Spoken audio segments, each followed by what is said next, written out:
You ready to get spooky? In the woods.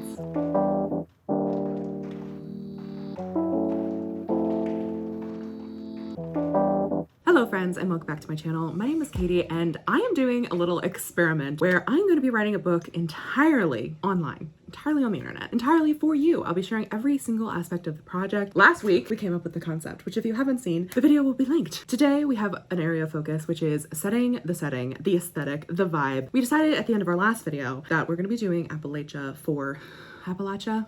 I live here and I don't even know. For the aesthetic of this book and where it takes place, because I am from here. I live in, coal country.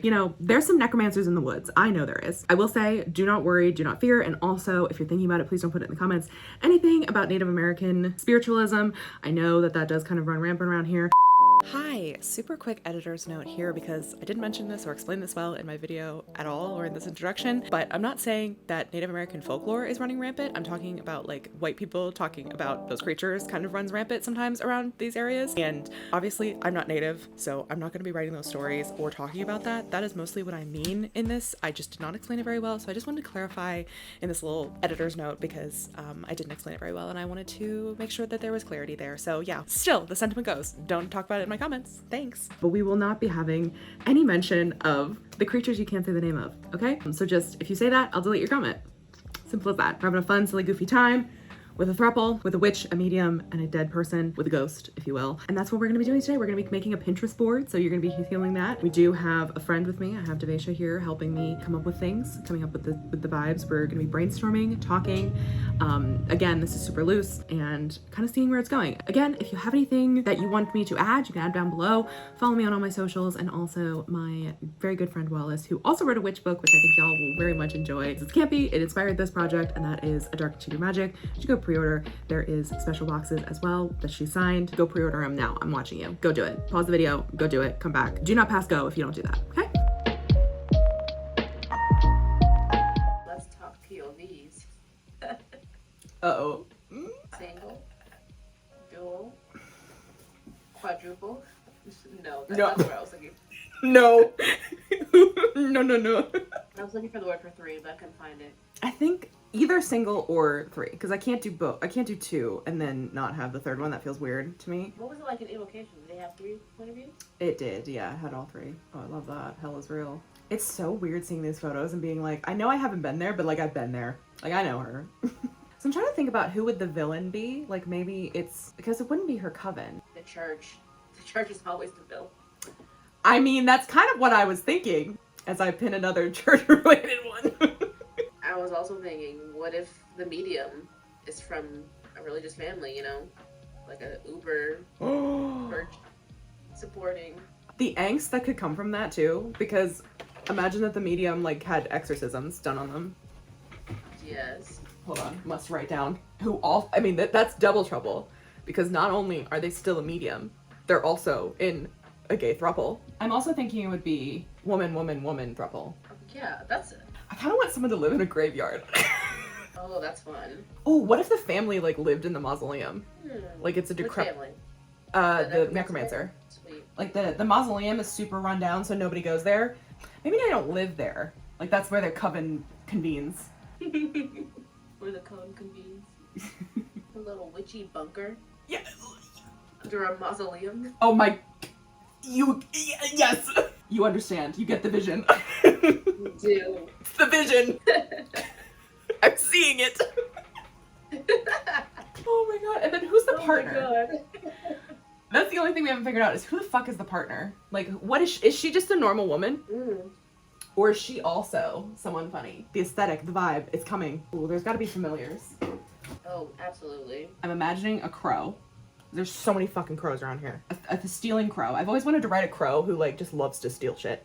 We ran out of space in my camera, but we're fine now. Where are we at? Mangy dog? Back, baby. We're back, baby. Old dog, one eye, and Mangy mutt. please, mangy boy. Ah! Oh, God, why the fuck am I left-handed? I don't know what these people are doing, but that's the vibe. All right, let's do necromancy aesthetic. See what they got. Ooh, how to speak to the dead.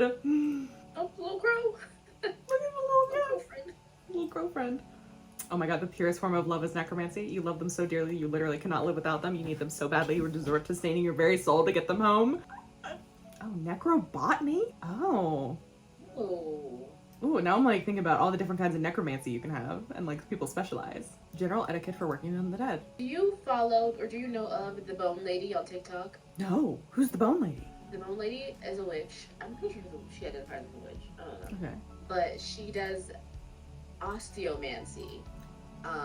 So she like fucking throws bones and it answers questions. Whoa. So she had a familiar that died and she is using that cat's bones and like pelt to conduct her osteomancy. Oh, fascinating. She does like personal reading for people, and then she also answers like really silly questions from the comments, like, "Is Mothman single?" That's incredible. She has been my newfound like source of inspiration because the comments, the questions are so absurd that it's really genuinely a good idea generator. Yeah, oh, wow, I love that. That's so cool. Also, I've never heard of that. Because now my brain's like, should I make the girlie who dies a fortune teller? Ooh. That's there's some irony in that. There is some irony in that. It's also very evocation, because one of the characters in there is a fortune teller. Gotta think about how to build a body, how to build someone again. Oh, Denisha, don't say that out loud. Say it.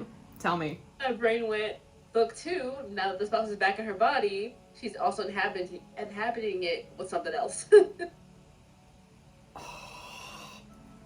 But no, you said standalone. No book 2s. No, but that's so good! No book 2s. We die like men. Let's do church aesthetic. I mean, do we go cliche? Do we go like evil pastor? I mean, it's not a cliche. It's a staple of the genre. That's true. Should it be the medium's father? I was just thinking that. Antagonist, okay. I mean, I could also, I think it'd be fascinating. We could make him a hypocrite, kind of Midnight Mass vibe, where he's like, not corrupted, but he's like trying to take control of the whole town so they all listen to him. Like he's on power, he wants control. Accidentally, I mean, fucking sucks that Midnight Mass used it because I was like, he could think that he's listening to angels. I mean, do it. Write it down. Because then that's Also, oh my god, it's giving.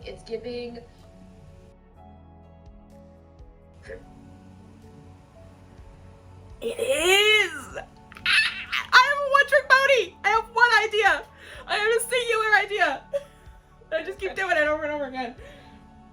I like the idea of the like evil preacher man being the obvious antagonist, but he's being like persuaded or controlled by someone who's very innocuous. Oh. Ooh, what if it was someone, what if it was one of the witches, what if it was one of the witches' family members? One of the necromancers. One of the necromancers. It was like, I don't want my daughter, I don't know why she's Southern, this witch is Southern, Mm-hmm. I don't want my daughter with fucking around with the devil. No, that's not right. Like, you know, like I don't want breaking the laws of our coven or something like that. I don't know. There's something to be cooked there. The oven's preheated. How does this coven go about its secrecy? Like, do the people in the town know about them? Or are they like super, super secret that not even the townspeople know what they're up to? Because maybe that could be that person's motive, like not blackmailing, but you know, basically blackmailing the preacher guy if he has any like significance in the town to cover their tracks, you know? Oh, interesting. They're kind of like trying to help each other. Because I do imagine they'd be like in complete secrecy. Because, you know, witch trials. The morality of bringing dead people back to life. So I think we have to figure out how does their necromancy work. Also, just throw this out there, I love when people in normal jobs are part of like a secret society. So like the fucking veterinarian is in this necromancy coven. The school vice principal is in this coven. Like, I just love that trope. Oh my god, me too. Like the coven's all just like fucking normal ass people. And then they meet in a witchy bunker. Like, they're a secret society, but they are also the pillars of this town, you know? your educators, your healthcare providers, your whatever the fuck. Yeah. They would be classified as essential workers during the panini.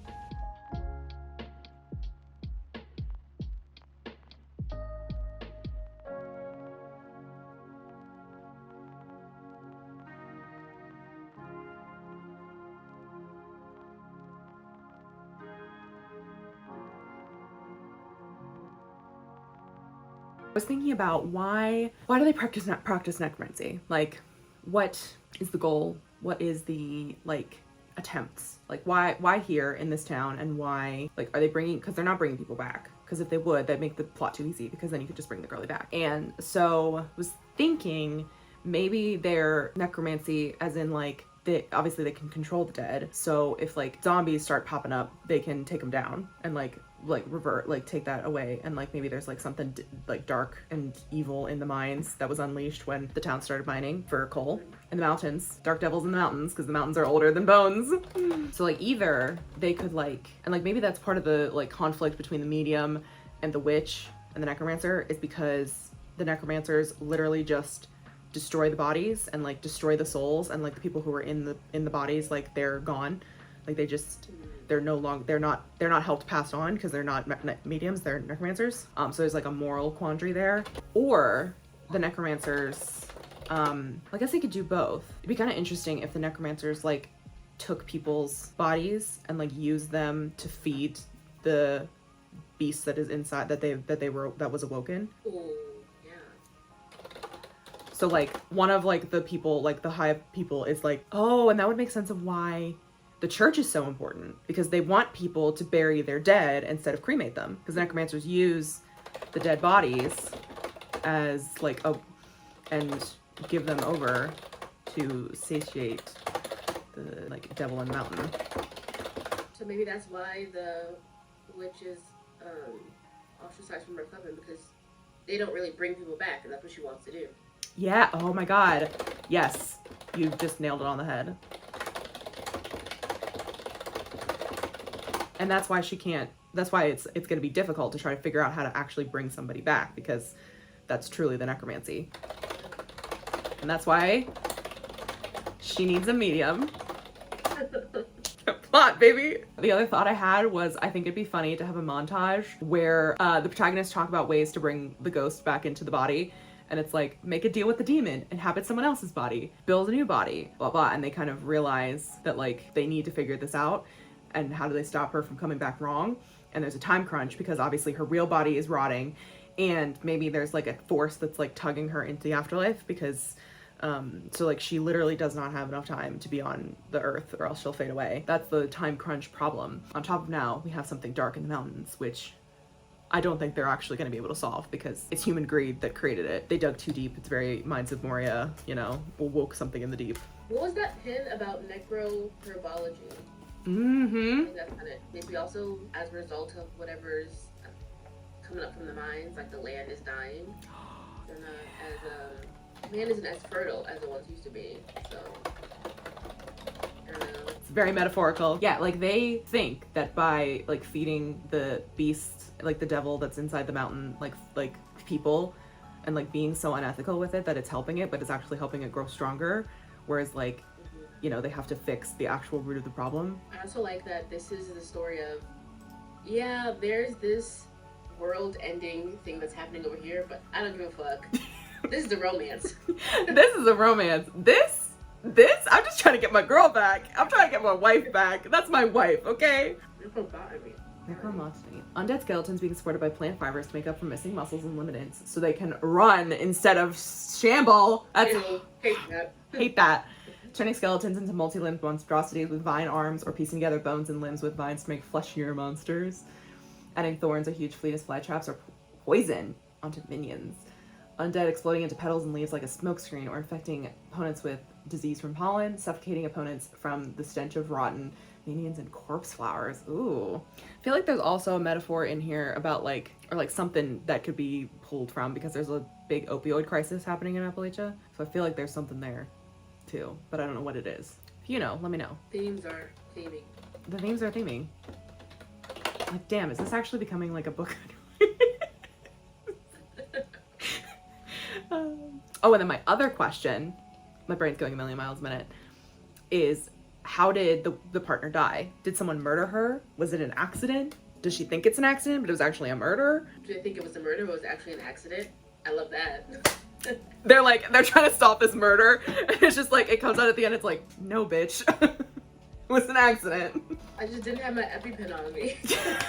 I also love when characters die in the stupidest ways, and then they get made fun of it. Like, really? That's how you died? I think that's better than if it's like a murder and they're trying to solve it. Like, it's just that she was dumb. Like, she's just a dumb himbo. Damn. Because, like, on one hand, you have all this, like, stuff about, like, the morality of bringing somebody back and, like, all this stuff. And then on the other side, you're like, these are just some dumb gay girls having a party. Like, having a time. Project Dumb Gay Girl.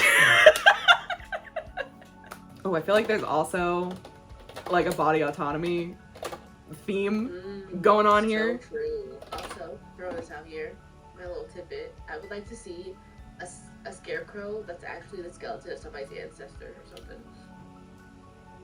That's so fucking good! Shut up. I don't know where to put that, but scarecrow. We gotta have a scarecrow creature. That's this. Because, oh my god, that's beautiful.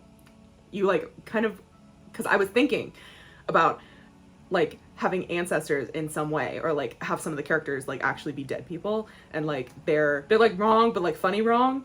Yeah, some good shit. Like the scarecrow was like a farmer. And now they're stuck forever. They're stuck. Make sure no teenagers are snooping around.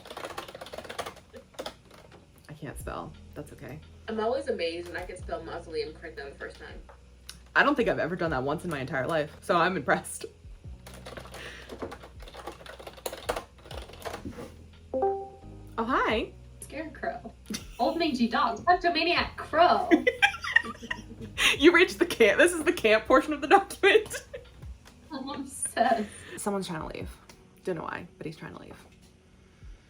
He's wondering why I turned the air conditioner off. Because it'd be loud and we're filming. Quiet on set. We're filming. Okay, let's close out this vlog. Before we go, I just want to show you my Pinterest board really quickly. See kind of how it shook out. Then we can say our goodbyes, and I will see you next week. If you can believe we are cooking with gas on this one, okay? So we have my Necromancer Thruple book. It's called This. You're gonna have to deal with dog noises. I have made individual sections on Pinterest for each of the characters. Yes, the Mountains are a character, as why not? So we have the Necromancer, who is going to be our main character. Obviously, the Necromancer's familiar is going to be a crow, and so basically, there's a lot of text posts here. You can pause to read them if you would like. And then obviously I will also have this link below if you just want to peruse for yourself. We just have a ton of interesting text posts here. I have no pictures of the characters yet because I don't know what they look like yet. This is for the wife, the one that is a ghost. I have decided that she's gonna have glasses, and that is literally all I know about her besides the fact that she's gonna be kind of camping and fun. So we got there. And then we have for the medium, who is you know, we got some medium things here. Free soup. You're gonna be so cursed. Free soup. I don't know. She just feels like that. Like, there's just the vibes. These are the vibes of the character that I'm trying to have. So, you know, a lot of things about religion, stuff like that. With this medium character, because we did decide that the pastor, who we'll go to next, is... Ooh, not very many here for him yet. So we're still building this. This will grow over time, which is what I really like. I love a fucked up priest. I can't lie. Or pastor, I guess, in this case, because it's not Catholic. And then the mountains. I don't know. I wanted there to be a kind of quirkiness here. So then these are the rest of the vibes for here. Obviously there's some crows. We've got some religious imagery. This is from the song Witch Witch by Florence and the Machine, which will be going on the playlist, which I think I'll discuss in a different video. Just got some funny pictures, like, that just kind of go along with the necromancy, the vibes, the aesthetic, you know. Obviously this is going to be taking place, I think, during Halloween, during the October fall season, which is really beautiful in at least Pennsylvania. No, I've lived here my whole life. I love it. And so, yeah, if you don't know much about Appalachia, this is literally what it looks like. I said earlier that I was like, I haven't been here, but I feel like I have. So yeah, this is the vibes. These are the way that we're going. You've heard more about the plot. I have written it all down in a Google Doc. which if you guys want, I will share that so you can kind of see what is going on if you're curious about that. But yeah, that is going to be all for this episode. Remember, if you would like to suggest anything, please leave it down below in the comments. I would love to interact with you guys and have you become really involved in this process, because I think that's important. And I'm having a lot of fun with this. I've had a lot of thoughts. I've been sending voice notes to Deisha so that I can actually like include them in the next vlog, because I have thoughts about the way that this goes. Next episode will be character focused, so make sure to subscribe so you don't miss that video. Definitely make sure to like so the YouTube algorithm can show this to more people. Hopefully more writers will be able to find this and help find this helpful. Also, let me know what kind of things you would like me to explore in this video series. If you'd like me to specifically do something in an episode, please leave your suggestions down below. If you're like, I really want to see how you do X, Y, and Z, let me know and I will show it, because this is all about transparency and just completely starting from scratch and showing every aspect of this process. Thank you so much for watching. Ring the bell notification as well so you never miss one of my videos. I'm theoretically posting twice a week, weirdly, because I have a stock of videos that I'm like, oh yeah, I'll edit those now. Okay. So yeah, thank you so much for watching and I will see you in the next one. Bye.